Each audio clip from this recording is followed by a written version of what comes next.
The collective dreamscape is a wondrous place. A place of escapism, a place of remoteness from the hardships of the monotonous normality of everyone's lives. It was at least, as it only is when filled with warm bodies. Certain events have rendered that impossible. One day, the people there eventually, as always, went to wake up to their miserable lives, only to find themselves still surrounded by their own self. Their bodies were all gone, killed, for a reason uncertain. Vaporized, melted, however it happened, the end result was all that truly mattered in the moment. The formerly corporeal were uncertain of what to think. It was a breed of uncertainty brought on by a denial to realize the truth. Many panicked, many accepted it. They kept living out their wildest dreams, in hope that they would drown out the floods of intruding thoughts on why the things that happened. This, however, cannot last. All actions have reactions, all events have consequences. The minds of corporeal beings cannot be so simply severed from their bodies in such a manner without consequence. Those who knew this did not care at first. Consequence seems foreign in your wildest dreams. They didn't care, that is, until they began to feel the rotten consequences. The dreams began to feel tasteless, like they were being perceived through burnt taste buds. The people who once loved to fly through the sky had their love snuffed out. They only flew with no reason.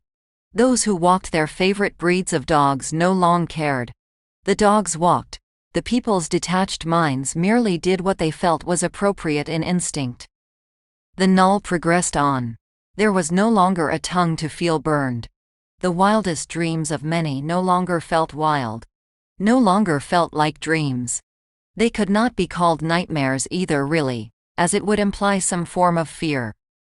There was no fear. There was nothing at the end. People hovered off the ground. They walked some sort of animal.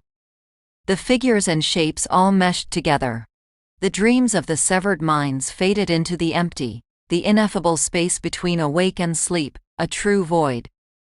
For those incorporeal before that day, there was nothing to do.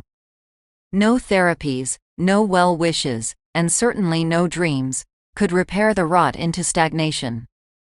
All that they could do was turn away, or watch in fits of morbid awe. 0513 opened the door to their dream. They knew what had happened, they knew what would happen, they knew what was happening. They saw the people who once were seen living out fantasies only possible in places like this. They didn't see them though, they could feel their absence of feel, much like feeling cold as the absence of heat. They didn't see the girl who wanted to be in a Broadway play more than anything. They saw a thing on something. Something on something. Nothing on nothing. They could only see the incorporeal, moving the absences. "What are you doing?" 0513 asked. "We're taking them away to a place nobody has to look. Nobody wants to see this anymore. Can't you help them?" They responded. "Why don't you ask them yourself, if you're so inclined?" He moved to the Broadway star. "Are you there? Is anyone here? We can help you. You just need to wake up. Snap out of it, please, please." "Well," the mover said, "seems like you got your answer." No. 0513 didn't want to face it. They shut the door. They shut themselves. They shut their own dream. They shut it all. In a fit of shuts, the 05 pushed. They pushed themselves out, pushing their own dreamscape out far enough away so that none of those horrible facts of reality could be reached. They kept pushing until, without a doubt, they were all alone. In that loneliness, they thought back. A retrospective of what could have happened but did not, why lives were lost in mass instead of saved. The thoughts coated his dream into new paint, an awful shade of color often associated with guilt. 0513 thought through what could have been done, until the time began to go by faster than countable. This content is Creative Commons.